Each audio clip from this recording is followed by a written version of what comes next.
Hello friends, welcome to my channel. I hope you are doing great. Let's get started beginning with the 91st question. Already we have covered 90 question in our previous video. If you have not visited that, please watch on that and try to improve your knowledge regarding history because all the videos are interconnected. Till now we have repeated things several times and you will accrue a good amount of knowledge by visiting on the videos. And let's get started. The question is, consider the following statements with reference to the Regulating Act of 1773. हम daily इसको एक बार पढ़ लेते हैं. Regulating act 1773 में आया था, 1784 में पिट्स इंडिया एक्ट आया था. और इनमें क्या है, जैसे गवर्नमेंट के एम्प्लॉय थे, करप्शन कर रहे थे, उनको कंस्ट्रेन लगाने के लिए ब्रिटिश गवर्नमेंट ने रूल लेके आई थी. तो हम इसके बारे में स्टेटमेंट दी हुई है, हमें करेक्ट बताना है. The first one is it prohibit private trade by company officer. हाँ, मैंने ही बता दिया कि आपको करप्शन रोकने के लिए था, तो आप अपना आंसर बताना. And second option is the board of control was created for regulating the affairs of the east India company. जैसे मैंने पहले भी कई बार बताया था कि आपको ये बोर्ड ऑफ कंट्रोल यहाँ पे इंडिया में बनाया था लाइक ए पार्लियामेंट्री कमेटी, और इसमें 6 मेंबर थे. और इंग्लैंड में जो 24 मेंबर 4-4 साल के लिए सिलेक्शन होता था जिनका, वो वहाँ पे कोर्ट ऑफ डायरेक्टर बोलते थे उनको, और वो ही यहाँ के अफेयर्स देखते थे. उसके बाद क्या है, वहाँ पे यूरोपियन ब्रिटिश काउंसिल में भी एक सेक्रेटरी बनाया गया था इंडियन गवर्नमेंट का. और थर्ड ऑप्शन है the companies territories in India were declare British possession in India. मतलब जो पहले तो आपको पता ही है कि private trading company east India company थी, वो आई थी, जो उसकी टेरिटरी कब्जा कर रखा था उन्होंने. तो उनका जो डिमार्केशन है, उनका पोजेशन, उनका अधिकार ब्रिटिश गवर्नमेंट के पास गया था क्या, इस 1773 रेगुलेटिंग एक्ट के. आप अपना आंसर बताइए, मैं आपको उसके बाद आंसर बताता हूँ. और गलत हो गया तो कोई दिक्कत नहीं है, आप यहाँ पे सीख के जा रहे हो. फर्स्ट आंसर इसका ठीक है. मैंने पहले ही बताया था कि आपको करप्शन रोकने के लिए, तो फिर उन्होंने प्राइवेट ट्रेड उनका रोक दिया था. पर जो ये बोर्ड ऑफ डायरेक्टर, और जैसे बोर्ड ऑफ डायरेक्टर और जो बोर्ड ऑफ कंट्रोल और जो कोर्ट ऑफ डायरेक्टर है, जो ये दो टर्म मैंने बताई थी 1784 के एक्ट में, पिट्स इंडिया एक्ट के बारे में थी ये. तो सेकंड ऑप्शन इसलिए गलत हो गया. और थर्ड ऑप्शन में बताया गया कि जो पोजीशन है वो लैंड का, क्या 1773 में लिया नहीं, वो इससे काफ़ी बाद में लिया गया था पोजीशन. पहले स्टार्टिंग में तो बस उनका करप्शन रोकने के लिए जो उनको प्राइवेट ट्रेड करना बंद कर दिया था, जो वहाँ के कंपनी के एम्प्लॉय थे. एक्सप्लेनेशन देखते हैं. Under this regulating act 1773 there were provision of the prohibition. मतलब रोकना था प्राइवेट ट्रेड, वो अपना प्राइवेट भी बिजनेस करते थे. जैसे आजकल हमने देखा गया कि डॉक्टर जो गवर्नमेंट डॉक्टर होते हैं, वो उसको जो सरकार की रिस्पॉन्सिबिलिटी निभाने की बजाय अलग से अपना प्राइवेट क्लिनिक खोल लेते. सेम वैसे ही जो उसके कंपनी के एम्प्लॉय थे ऐसे कर रहे थे, तो उनको रोका गया. This was to increase transparency in the trade and administration. जो बिजनेस में और जो प्रशासन में, उसमें क्या है, ट्रांसपेरेंसी, पारदर्शिता लाने के लिए किया गया था ये.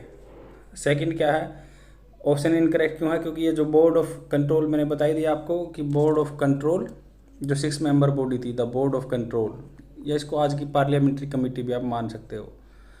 Under the Pitt's India act 1784 में आया था पिट्स इंडिया एक्ट. और इस एक्ट के अंदर 1773 के अंदर नहीं था ये प्रोविज़न. और इसने बोला कि committee 6 government appointed to monitor and direct the company policy.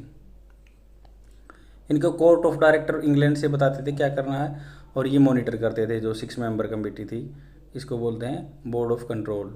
And third statement भी इनकरेक्ट है, क्योंकि यही 1784 में ही पोजीशन लिए गए थे. 1773 तो जस्ट एक इनिशियल स्टेप था. आप इसको ऐसे याद रख सकते हो स्टेटमेंट्स को सारी को, कि 1773 कंट्रोल करने का इनिशियल स्टेट था, पर उस स्टेज थी, उसमें 1784 में पिट्स इंडिया एक्ट के अकॉर्डिंग बहुत सारा कंट्रोल कर लिया कि अंग्रेज़ों को बिना परमिट के इंडिया में आने के लिए व्यापार कर दिया, और जो कंपनी के प्राइवेट बिजनेस कर रहे थे उनको रोक दिया था. ये सारी बातें. नेक्स्ट क्वेश्चन देखते हैं. और मैंने हिंदी में भी सब चीज़ें प्रोवाइड की हुई हैं आपको यहाँ से. आप यहाँ से हिंदी में भी पढ़ सकते हैं, और इंग्लिश में जो इंग्लिश के स्टूडेंट हैं वो इंग्लिश से पढ़ सकते हैं. 92nd क्वेश्चन देखते हैं.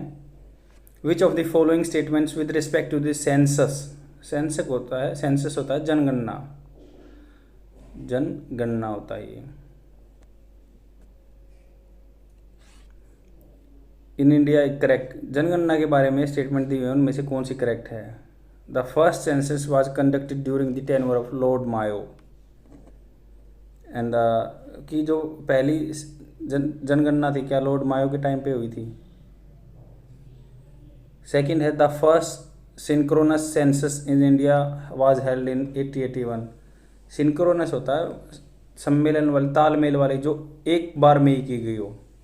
छिटपुट जैसे स्पोरेडिक वर्ड होता है, जैसे आपको इंग्लिश की भी नॉलेज मिलेगी। स्पोरेडिक होता है छिटपुट, SPRODIC। स्पोरेडिक होता है कि छिटपुट जो कहीं कहीं काउंटिंग हो गई, पूरे इंडिया में, पैन इंडिया में काउंटिंग नहीं हुई। ये सिंक्रोनस बोलते हैं कि जो पूरी काउंटिंग हुई एक बार में। 1881 में हुई थी क्या वो? And the third option is the census 2021 is set to be the first digital census. जो 2021 में सेंसस होने वाली थी, क्योंकि अभी तक 2021 में कोई सेंसस हुई नहीं है, क्योंकि हम लैंड कर चुके हैं पेंडेमिक सिचुएशन में, और इसको हम पहले रिजोल्व करने की बात कर रहे हैं, बाद में और सारी चीज़ें होंगी। क्या हिस्ट्री में सबसे पहले डिजिटल बोलेगी है इसको? तो ये करंट का क्वेश्चन है, तो आप इसमें अपना आंसर बताइए, तब तक मैं आपको एग्जैक्ट आंसर बताता हूँ। फर्स्ट, सेकंड, थर्ड तीनों करेक्ट हैं। एक्सप्लेनेशन देखते हैं।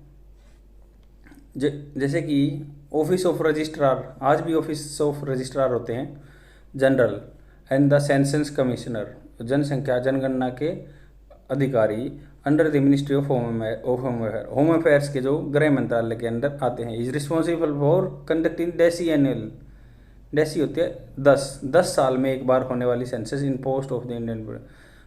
आज़ाद भारत में 10 साल के बाद एक सेंसस होती है। तो स्टेटमेंट 1 क्या है इसकी? करेक्ट है। The first census started during the tenure of Lord Mayo 1872। आप इसको एक ट्रिक बना के याद कर सकते हो। लॉर्ड मायो, मायो होता है छोटा, जैसे मायोपिया जिसको बीमारी होती है उसको दूर का नहीं दिखता, जैसे इसको हिंदी में निकट दृष्टि दोष बोलते हैं।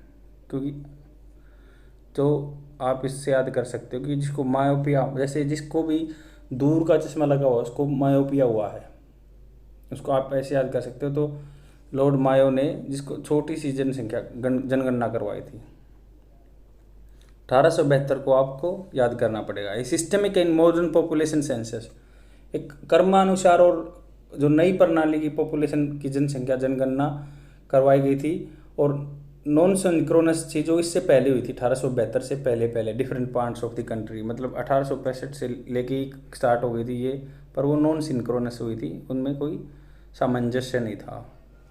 Second option, the synchronous census means the census was conducted through out the country in single night, मतलब एक रात में सारी पूरी हो गई वो। सच ए सेंसस वाज हेल्ड इन 1881, मतलब जो पहली सिंक्रोनस 1881 में करी गई,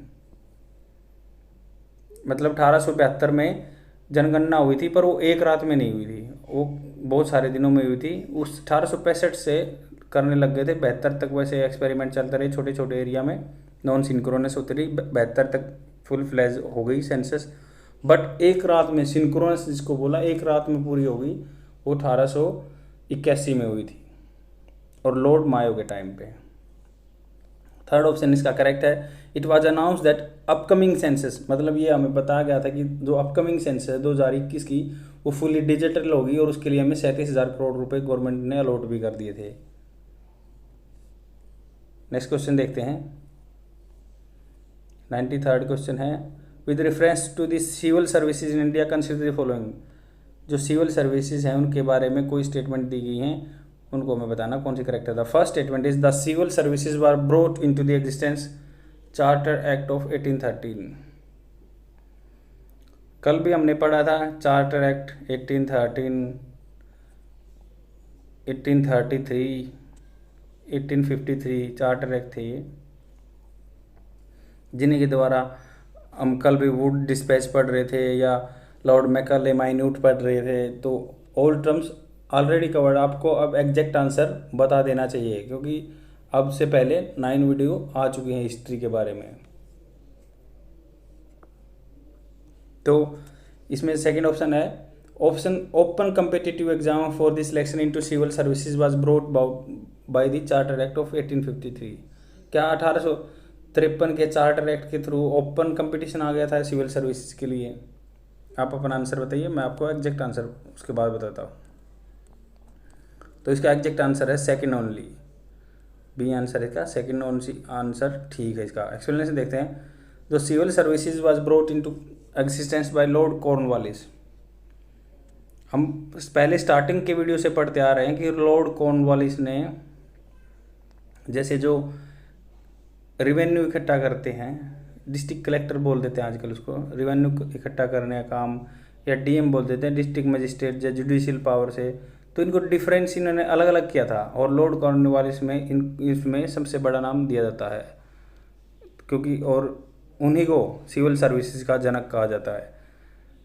एडमिनिस्ट्रेशन इम्प्रूव करने के लिए, रिडक्शन करप्शन को हटाने के लिए, प्राइवेट ट्रेड ब्राइबरी मतलब जो रिश्वत चलती थी, acceptance of gifts of officer, जो ईस्ट इंडिया कंपनी के ऑफिसर थे गिफ्ट लेते थे लोगों से यहाँ पे, तो उसको रोकने के लिए ये चीज़ें की थी उन्होंने। 1861 में सिविल सर्विसेज एक्ट पास किया था, जो इंडियन गवर्नमेंट पोस्ट में, हायर गवर्नमेंट पोस्ट में 1861 में आया था एक्ट ये, बट 1813 के थ्रू नहीं हुआ था, तो ये ऑप्शन रॉन्ग है। इसलिए इंडियन सिविल सर्विसेज एक्ट 1861 में आया था। आप इसको ऐसे याद रख सकते हैं, 1857 में फुल क्रांति हो गई थी इंडिया में, इसके सबको याद रहेगा 1857। उसके जस्ट 4 साल बाद गवर्नमेंट ने सोचा अब तो इनको थोड़ा बहुत पावर देनी पड़ेगी, तभी इसने सिविल सर्विसेज को इंडिया में लैंड करा दिया और इंडियंस पार्टिसिपेट करने लगे।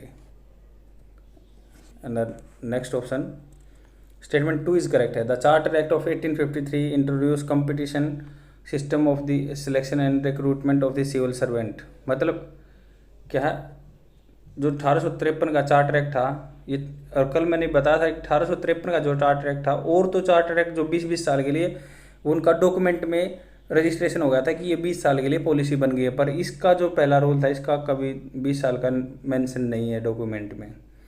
और जो चार्टर एक्ट है इसमें क्या ओपन, इंडियंस को ओपन कर दिया कंपटीशन के लिए कि इन पे हम अब ये कोई भी इंडियन बैठ सकता है।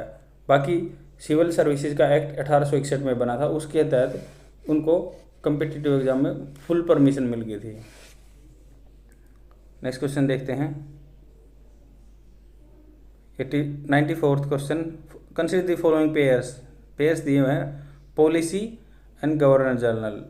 मतलब इसमें क्या है, पॉलिसी दी हुई है, पॉलिसी का नाम दिया हुआ है और गवर्नर जनरल का। जैसे पॉलिसी नंबर 1 है policy of ring fences. Fancies होता है बाड़ा और गोलदार बाड़े। पॉलिसी किसकी है? लॉर्ड वेल्लेसली की है। वेल्लेसली के बारे में हमने प्रीवियस वीडियो में भी पढ़ा था कि इसने क्या किया था, मैंने बताया था ना, वैली जल गई।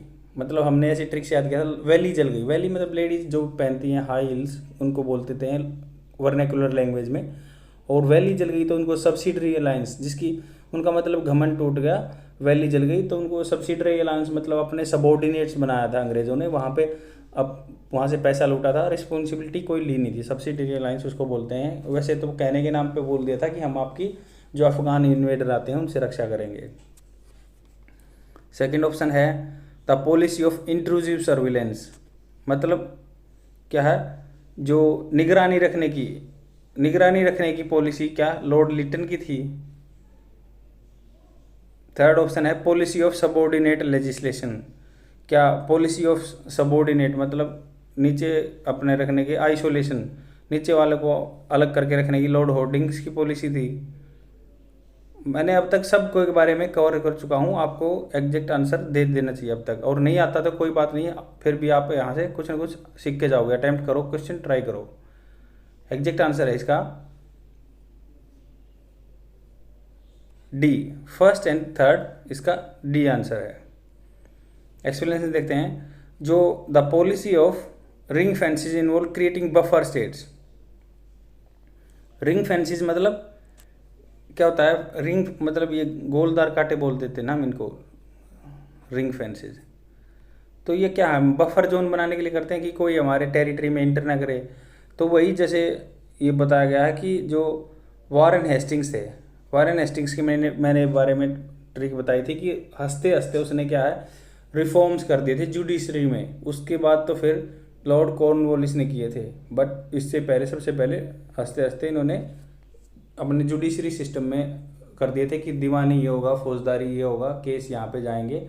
और ऐसे ऐसे जिस मैंने बताया था कि सर्किट जो है उनको क्रिमिनल कोर्ट को बोलते थे सर्किट ऑफ कोर्ट्स, और इनको जो इंडियंस होते थे उनको क्या दीवानी बोलते थे। ये वो सब चीज़ें मैंने पहले कवर कर चुका हूँ वीडियो में। तो इसमें ये बताया गया कि वारेन हेस्टिंग्स ने जो क्या मैसूर और मराठा के खिलाफ लड़ाई छेड़ी थी, और as well as Wellesley formation for a subsidiary alliance. मैंने बता दिया कि सब्सिडरी अलायंस तो वेल्जली ने बनाया था प्रिंसली स्टेट के लिए। एंड इन्होंने क्या है पॉलिसी ऑफ रिंग फेंसिंग बना दी थी। मतलब फर्स्ट ऑप्शन इसका करेक्ट मैच है कि वारेन हेस्टिंग्स ने और लॉर्ड वेल्जली ने मिलकर पॉलिसी ऑफ रिंग फेंसिंग कर दी थी, बफर जोन कर दिया था कि सब्सिडरी अलायंस है तो बढ़ता चला जाएगा, वो उससे हम कनेक्ट कर सकते हैं। और सेकंड ऑप्शन क्या है इनकरेक्ट है, the policy of intrusive surveillance was adopted by Lord Curzon. Lord Curzon थे, उनके द्वारा पॉलिसी सर्विलेंस की अपनाई गई थी कि एंड आपको पता ही है कि लॉर्ड कर्जन 1905 के आसपास थे, क्योंकि इन्होंने बंगाल विभाजन किया था, बंगाल पार्टीशन किया था। क्या है हिस्ट्री को आपको एक चीज़ से दूसरी चीज़ को लिंक करके याद करना पड़ेगा, क्योंकि लॉर्ड कर्जन का नाम याद ही होगा, क्योंकि आप उसको याद रख सकते हैं 1905 के आसपास हुआ था। तो Lord Curzon according to the relation between the states and government was neither feudal nor federal. मतलब लॉर्ड कर्जन आपको पता ही है कि उसने डिवाइड कर दिया बंगाल को, तो वो ऐसे सोचता था न तो सामंतवादी है न ही संघीयवादी है। मतलब ना तो सेंट्रल गवर्नमेंट की पावर है इसमें, ना फिर ये संघवादी है या नीचे जो सबॉर्डिनेट गवर्नमेंट है या प्रोविंशियल गवर्नमेंट है उनकी पावर है। बट उसने क्या कहा सिर्फ जो यहाँ पे गवर्नमेंट है अंग्रेजों पे डिपेंड करती है, ब्रिटिश पॉलिटिकल सिस्टम पे डिपेंड करती है। इसने बोल दिया कि uniformly depend upon the British government and consider the integral part of the Indian political system. मतलब अंग्रेजों पे डिपेंड रहने की पॉलिसी थी लॉर्ड कर्जन की। थर्ड वन करेक्ट मैच है अंडर लॉर्ड हेस्टिंग्स। ये कल ट्रिक बनाई थी कि लॉर्ड हेस्टिंग्स ने 1813 का चार्टर एक्ट भी बनाया था हंसते हंसते। और तो इसके बारे में पढ़ते हैं। The policy of subordinate isolation came into existence where in the subsidiary alliance form no longer based on the reciprocity. मतलब सब्सिडरी अलायंस में आ गया। वेल्जली ने भी इसमें काम किया था कि जो प्रोसिटी नहीं होगी। मतलब रेसिप्रोसिटी का मतलब होता है कि मैंने आपकी कुछ हेल्प की पर मुझे एक्सपेक्ट नहीं करना चाहिए कि आप भी मेरी हेल्प करोगे। उसको बोलते हैं कि मैं रेसिप्रोसिटी नहीं रखनी है। रेसिप्रोसिटी होता है मैंने आपकी हेल्प की आपने मेरी की, रेसिप्रोसिटी हो गया मैं आपसे बदला मैंने उतार लिया कि आपने मेरी हेल्प कर दी। पर वो कहते थे कि सब्सिडरी अलायंस में गए हैं हम रेसिप्रोसिटी पे बिलीव नहीं करते कि आपको हम ऐसे अच्छे से ट्रीट करेंगे या कुछ है। तो mutual amity but impel the Indian state to act subordinate cooperation with government. उन्होंने बोल दिया कि आप सबऑर्डिनेट की तरह काम करोगे, जैसे कि जो नीचे रह के काम करते हैं। नेक्स्ट क्वेश्चन देखते हैं। 95th क्वेश्चन है with reference to the peasant movement consider the following pairs. मतलब किसान के आंदोलन के बारे में दिए गए हैं। तो हमें क्या सीरियल नंबर ये मूवमेंट दिया और एपिसेंटर मतलब कौन सा जो किसानों का विद्रोह कब हुआ था और उसका मेन पॉइंट कहाँ है। जैसे पबना मूवमेंट ईस्ट बंगाल में हुआ था क्या ये। सेकंड है इंडिगो रिवोल्ट बिहार में हुआ था। एंड थर्ड वन है डेक्कन पीसेंट मूवमेंट पूना में हुआ था क्या। और इनको हमने करेक्टली मैच करना है। आंसर देखते हैं, तब तक अपना आप आंसर टिक कीजिए।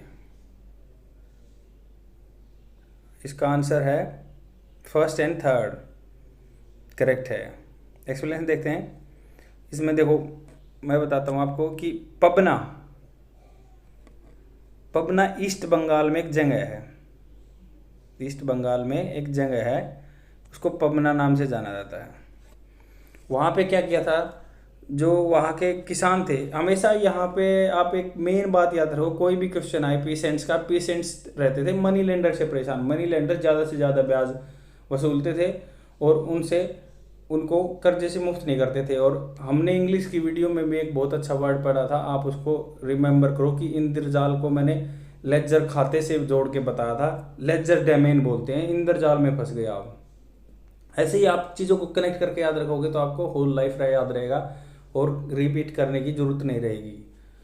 तो क्या है, peasant movement of the Pabna East Bengal is in the 1870, जो 1870 में जो इनका पबना का मोमेंट हुआ था, तो उसमें क्या था, लैंडलॉर्ड वही, हाँ, हमेशा पीसेंट रिवोल्ट होते थे लैंडलॉर्ड के खिलाफ, मालिकों के खिलाफ, जो मनी लेंडर होते थे, due to their high rent demands. वो ज़्यादा किराया, लैंडलॉर्ड्स थे जो ज़्यादा किराया डिमांड करते थे इन पे, जिन्होंने अपने खेत दे रखे थे उनको काम करने के लिए किराए पे, तो वो ज़्यादा डिमांड करते थे। ये 1870 में हुआ था। सेकंड पेयर इनकरेक्ट है, क्योंकि इंडिगो रिवोल्ट बंगाल में हुआ था, ना कि बिहार में हुआ था। तो ये हमें पहले से ही पता है कि इंडिगो नील की खेती के लिए बंगाल के किसानों ने 1859-60 में मना कर दिया था, और यूरोपियन उनको प्रेशर डाल रहे थे और उनको कह रहे थे कि आपको इतने % तो नील की खेती करनी है। तो उसी से फिर वो परेशान हो गए, उन्होंने इंडिगो रिवोल्ट कर दिया। जैसे इनके मेन वो थे दिगंबर बिश्वास और विष्णु विश्वास, दिगंबर विश्वास एंड विष्णु विश्वास द मेन लीडर थे इसके। थर्ड है correct image, the Deccan pheasant movement of the 1870 was focus around Poona and Ahmednagar. Deccan pheasant movement था पूना महाराष्ट्र में और अहमदनगर गुजरात के पास, ये महाराष्ट्र में ही है, जो पहले बॉम्बे प्रोविंस में आता था। Ahmednagar, it was cause due to increase in rent by the British and the charging of exorbitant interest. Exorbitant interest ज़्यादा, मतलब हमने उसमें भी पढ़ा था कि एक्सोर्बिटेंट होता है ज़्यादा किसी को ब्याज देना।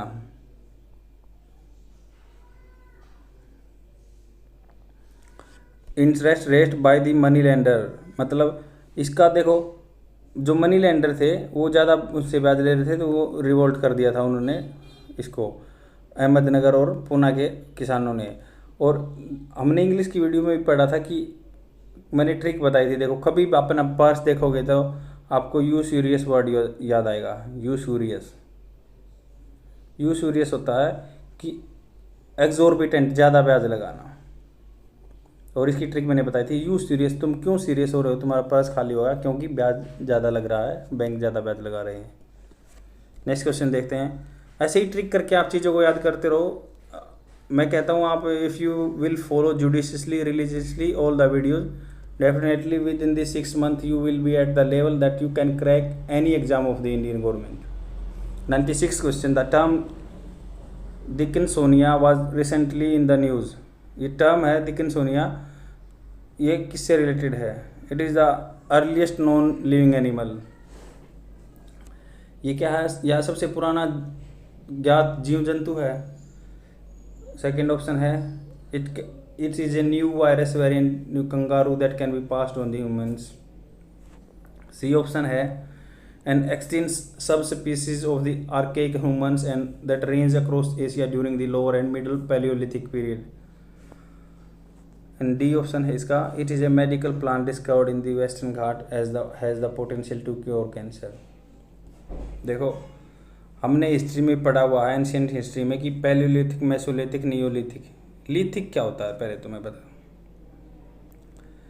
लिथिक होता है जैसे पत्थर का कोई हम इक्विपमेंट बना लेते हैं ना, जैसे पहले किसी के पास हथियार नहीं होते थे, जो आदमी थे, आदिमानव था, तो वो पत्थर यूज़ करता था, पत्थर के उनको लिथिक बोलने लगे थे। और जैसे पहले नियो, जैसे मतलब नियो में तो क्या हो गया कि जो उन्होंने बहुत ही शार्प एज वाले हथियार बनाने लगे थे। जो इसका सबसे पहले जो लिथिक है, मेसोलिथिक और पैलियोलिथिक। पैलियो मतलब पहले और मेसो मैंने मिडल, नियो मैंने न्यू। तो इनमें हथियार के हमें क्या कैसे पता चलता है पास्ट के बारे में, कि जहाँ पे हमें खुदाई की, एक्सकेवेटेड किया, जो आर्किटेक्ट होते हैं उन्होंने आर्कियोलॉजी वाले होते हैं, उन्होंने क्या खुदाई की, पता चला कि यहाँ पे पत्थर मिले और उनकी शेप थोड़ी सी मोटी है, तो उनको पैलेलियोथिक बोल दिया कि ज़्यादा पहले के थे, पत्थर का ज़्यादा आविष्कार इतना उन्होंने करना नहीं आता। वैसे ही उस बेस पे हमने उस टाइम पीरियड को बांट दिया। तो अभी क्या था, भीम बेटिका की गुफाएं हैं। भीम बेटिका की गुफाएं हैं जो भोपाल से थोड़ी सी दूर 17 किलोमीटर के आसपास दूर है भोपाल से भीम बेटिका गुफाएं। वहाँ पे ना जो आर्कियोलॉजी वाले हैं उनको 600 मिलियन मतलब 558 लगा लो मिलियन ईयर्स अगो इस नाम मिला है डिकिंसोनिया एंड एडियाकरन एनिमल्स, मतलब इनके उनको हड्डियाँ मिली हैं। एंड इसना क्या है कि ये एडियाकिन पीरियड के टाइम पे है, जो इसमें क्या है ऑस्ट्रेलिया और रसिया और यूक्रेन के आदमी भी एरिया में रहते थे। ये जो एनिमल स्पीसीज थे ये वहाँ पे मिलते थे, रसिया में, यूक्रेन में, ऑस्ट्रेलिया में भी। आज के टाइम पे यहाँ पे हैं और पहले इनमें थे। नेक्स्ट क्वेश्चन देखते हैं, 97th क्वेश्चन देखते हैं। Consider the following viceroys of the India during the British rule. British rule के टाइम पे वाइसराय और जनरल गवर्नर में क्या फ़र्क है, तो कल हमने डिस्कशन किया था कि भाई तो पहले गवर्नर बोलते थे, फिर गवर्नर जनरल हो गया, फिर बंगाल का गवर्नर जनरल मेन बना दिया, फिर उसको इंडिया का गवर्नर जनरल बताया। क्योंकि ये पूरा हम कंप्लीट कर चुके हैं हिस्ट्री। जैसे ही कि पहले उसको गवर्नर बोलते थे, फिर उसके आगे पावर बढ़ा के उसका जनरल बना दिया। वो 1773 का एक्ट था जो सेंट्रलाइज करना स्टार्ट किया था उन्होंने, तो उसने गवर्नर के आगे जनरल लगा दिया और उसको मेन बना दिया। जो बंगाल का था उसको रिपोर्ट करते थे बॉम्बे वाला और मद्रास वाला।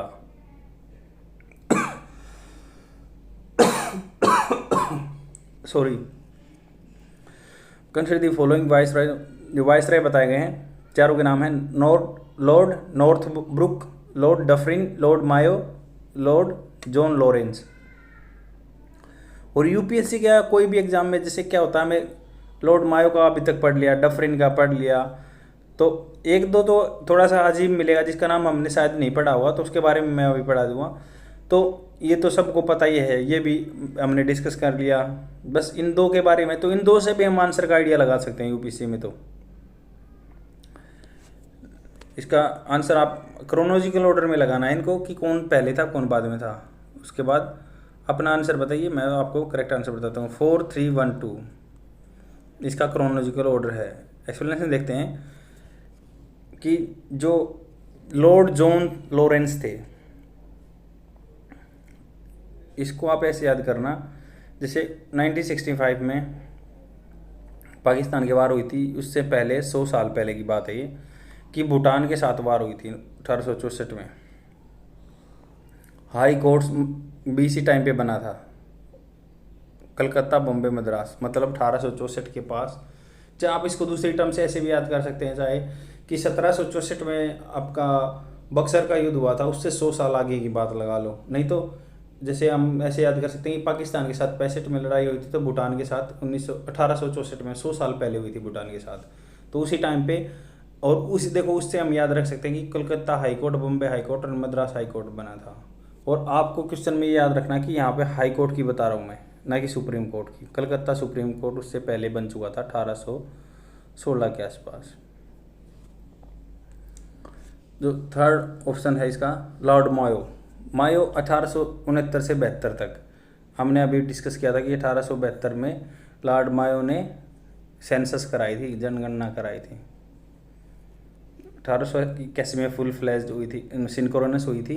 1865 से 72 तक अनसिंक्रोनस हुई थी, और 1872 में मतलब कंप्लीट पैन इंडिया हो गई थी, पर सिंक्रोनस 1881 में हुई थी।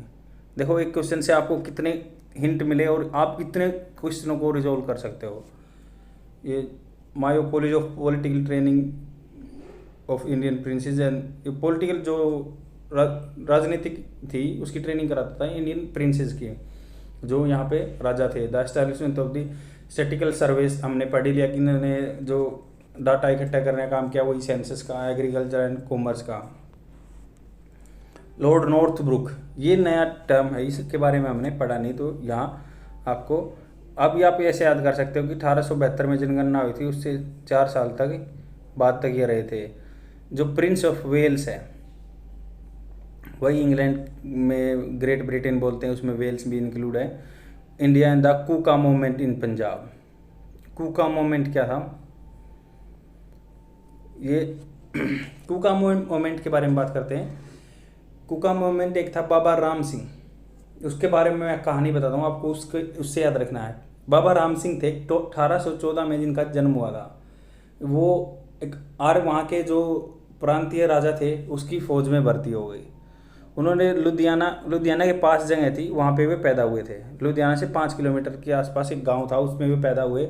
जो बाबा राम सिंह थे, तो वो वहाँ पे आर्मी में रहे, उस जो वहाँ पे राजा था उस टाइम पे। और फिर उसके बाद उन्होंने अपना वहाँ से छोड़ दिया, और उसके बाद वे एक अपना अलग सेक्ट बनाने लगे।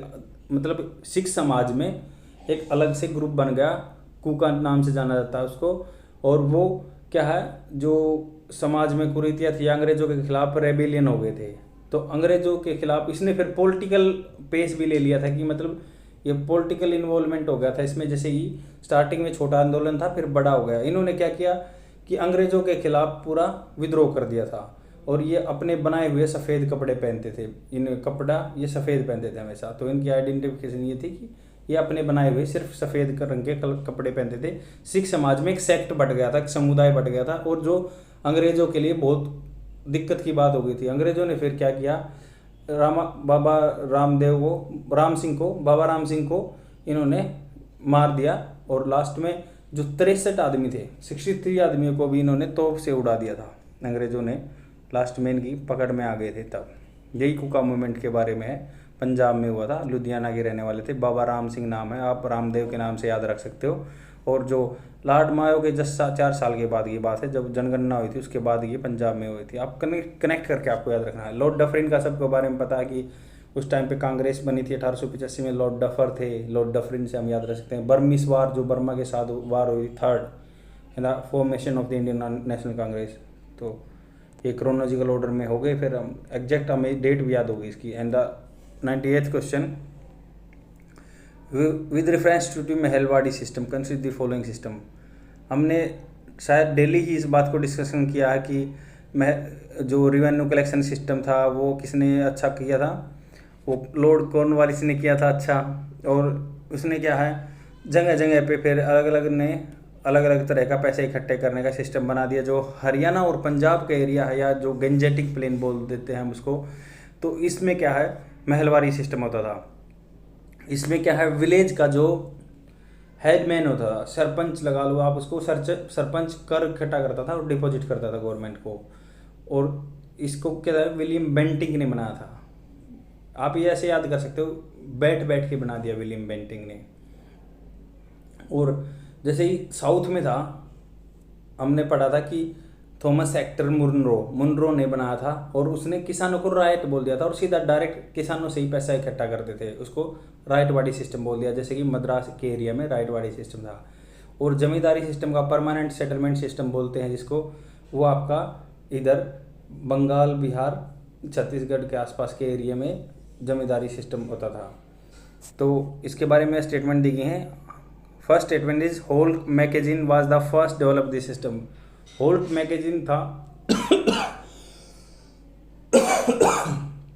Sorry Holt Mackenzie was the first develop this system.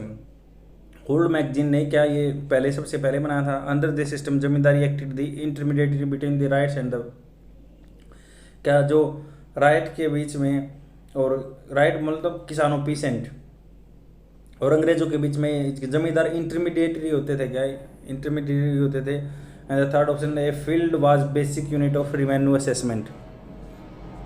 क्या खेत बेसिक यूनिट में की थी, खेत के डिसाइड किया जाता था। आपको करेक्ट स्टेटमेंट बतानी है। इसका करेक्ट आंसर है फर्स्ट ओनली। एक्सप्लेनेशन देखते हैं।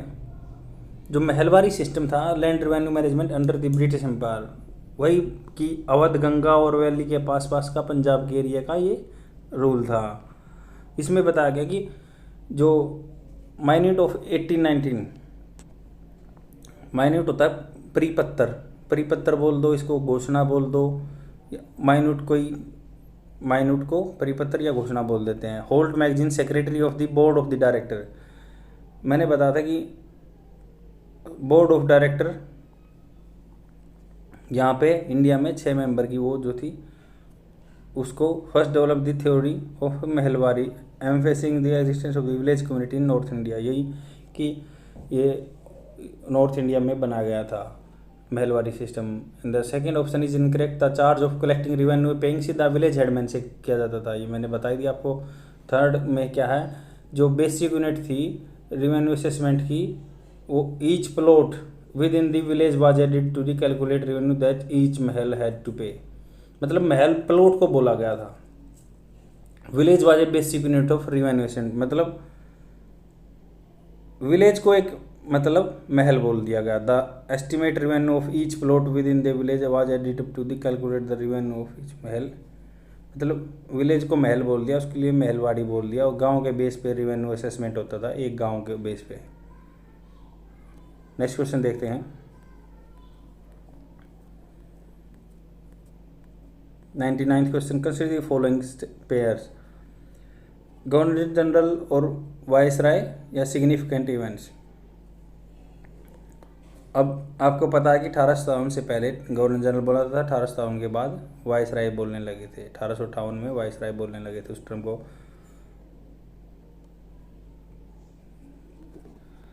लॉर्ड बेंटिंग, इसने क्या सप्रेशन ऑफ द ठग, क्या ठग का इसने सप्रेशन किया था लॉर्ड बेंटिंग ने, ये हमने पहले भी डिस्कस कर चुका विलियम बेंटिंग के बारे में। Lord Metcalfe, liberation of press किया था। थर्ड है लॉर्ड कैनिंग, वाइट म्यूटनी को सप्रेस किया था। इसमें से करेक्ट आंसर बताना, आप अपना आंसर देना और मैं आपको करेक्ट आंसर बताता हूँ। करेक्ट आंसर है D. During the tenure of the Lord Bentinck, William Henry Sleeman eradicate organised thuggery complete in 1837, मतलब जो विलियम बेंटिक के टाइम पे हेनरी स्लीमैन थे, उन्होंने ठगरी को बिल्कुल ख़त्म कर दिया था 1807 में। ठगी को, जैसे ठग होते हैं, hence William Henry Sleeman is a thug Sleeman, हमको इसका नाम याद रखना ही है। एक तो विलियम बेंटिक थे, विलियम बेंटिक जिन्होंने महलवाड़ी सिस्टम चलाया था, तो इनका क्या है 1837 की बात है ये, और जो ये 1833 का हमने बोला था कि चार्टर एक्ट है, उसके बाद की बात है, 4 साल बाद की, आप उसको ऐसे याद रखते हैं। और विलियम हेनरी ने स्लीमैन उसने ठगरी को बिल्कुल बंद कर दिया 1837 में, चार्टर एक्ट के 4 साल बाद उसने बंद कर दिया था 33 वाले के। और 2 करेक्ट मैच है, मेटकाल्फ 35 और 36, इसमें 35 से 36 के बीच में लॉर्ड मेटकाल्फ थे। आप इसको ऐसे याद रख सकते हैं कि काफ बछड़ा, ये आपको ट्रिक बनानी है, आप उसके साउंड पे जाओ, बस याद करो कि क्या है, उससे कोई इतना मतलब नहीं है, बस आपको ट्रिक बना के याद रखना है। Indian press because he replaced, मतलब क्या है, प्रेस एक्ट आया था। ऑब्नोक्सियस, ऑब्नोक्सियस होता है हार्मफुल, ऑब्नोक्सियस या परनीसियस बोल दो इसको, या डेट्रीमेंटल बोल दो, इसके सिनोनिम्स हैं, तो ये हार्मफुल है। 1823 ordinance with the press act of the 1850, मतलब प्रेस एक्ट 1835 का आया था कि इंडिया में बहुत सारी पत्रिकाएं निकलने के लिए थी, उनसे कंट्रोल के लिए। उससे पहले ऑर्डिनेंस आया था, अध्यादेश, जो आज के टाइम पे भी आते हैं, तो 1823 वाला ज़्यादा खतरनाक अध्यादेश था। उसने क्या किया, at home to such an extent that resign the service of the company, क्या था ये, इंडिया की वालों की तरफ से बोलते थे, इसलिए उनको कंपनी से रिजाइन भी देना पड़ा 1800। उसने क्या अबोलिश कर दिया 1823 का जो अबनोक्सियस हानिकारक और अध्यादेश था, जो प्रेस एक्ट को भी इसने ख़त्म करना चाहा था, इसलिए इन्होंने अंग्रेजों से परेशान हो गया, अपने रिजाइन दे दिया था। तो हम ऐसे याद रख सकते हैं मेटकाल्फ, मतलब जो बछड़े ने ये ट्रिक थोड़ा सा आपको ऐसे लगेगी, बट ये मेटकाल्फ का नाम आपको याद रखना, हमेशा याद रहेगा। आज वीडियो में सुन लोगे तो आपको होल लाइफ याद रहेगा कि बछड़े ने बगावत कर दी थी काफ अंग्रेजों से, और इन्होंने जो 1823 का प्रेस एक्ट था और उसका 1853 का 35 का, तो उसको इन्होंने मानने से इनकार कर दिया था, क्योंकि यहाँ के पत्रिका पे रोक लगा दी थी बहुत सारी, क्योंकि वो अंग्रेजों का मानना था कि ये रेबेल कर रहे हैं, यहाँ पे विद्रोह कर रहे हैं पत्रिका के थ्रू। थर्ड ऑप्शन इसका करेक्ट है, व्हाइट म्यूटनी। व्हाइट म्यूटनी, इसके बारे में पढ़ते हैं, देख क्या होता है। इसने क्या बोला गया कि unrest that occurred dissolution of the European forces of the British India company in India during mid 19 जो wake of the Indian rebel 1857 during this period the Lord Canning viceroy of the British in India. 1857 में Lord Canning थे, मतलब आप ऐसे याद रख सकते हो, लॉर्ड कनिंग था, मतलब कैनिंग जैसा साउंड करता ना, बहुत तेज था, फिर भी 1857 में क्रांति हो गई थी। अब इसमें देखो व्हाइट म्यूटनी का यूज किया हुआ है। व्हाइट म्यूटनी एक टर्म है, क्योंकि व्हाइट मतलब गोरों ने विद्रोह भी किया था, क्योंकि जो यहाँ पे जैसे लॉर्ड गवर्नर जनरल थे, इन्होंने क्या किया, गवर्नर जनरल ने जो अंग्रेज़ थे ना उनकी पेमेंट कम कर दी तो वो भड़क गए, क्योंकि वो 1773 के आसपास की बात है, रेगुलेटिंग एक्ट हुआ था जो यहाँ कंपनी के आदमी थे उनको, तो उसमें क्या हुआ, अंग्रेज़ों की पेमेंट कम कर दी, जो अंग्रेज़ सैनिक थे उन्होंने फिर विद्रोह कर दिया। क्या हुआ बंगाल में, क्योंकि वहाँ पे गवर्नेंस अंग्रेज़ों का पहले बंगाल में था, बंगाल में गवर्नर जनरल ने ऐसी पॉलिसी बना दी कि जो भी पूरे देश में सिपाही हैं चाहे गोरे हैं वो उनकी पेमेंट कम हो जाएगी, डबल पेमेंट लेते थे, उनकी सिंगल कर दी तो वो चिढ़ गए उससे, क्योंकि वो वहाँ पे जो जैसे बिहार के एरिया में मुंगेर के एरिया में, बिहार में मुंगेर जगह है या अवध के जगह पे, यहाँ पे जितने भी सैनिक थे उन्होंने विद्रोह कर दिया था। जो बंगाल में उन्होंने बोल दिया कि जो बंगाल बॉर्डर पे बस काम करते हैं, जो सिक्योरिटी करते हैं, उनको डबल पेमेंट का बेनिफिट मिलेगा, बट जो मुंगेर ज़िले में है या उन ज़िले में उनको पेमेंट का बेनिफिट नहीं मिलेगा अंग्रेज़ों को। तो वो गोरों सिपाहियों ने, जो अंग्रेज़ों ने भी विद्रोह कर दिया था, इसी को भी व्हाइट म्यूटनी बोलते हैं, जो ये 1857 की क्रांति के बाद भी हुई थी ये। नेक्स्ट क्वेश्चन देखते हैं, ये हिंदी में पूरा क्वेश्चन दिया है। That's enough for today friends, and I will come tomorrow with new questions, and try to watch all the videos. Tomorrow I will start another series of the political science, and watch all the videos that will connect all the dots in your mind, and after like you will like my initiative, then definitely I will come back on the history videos, but tomorrow onwards I will make regarding political science. Thank you friends.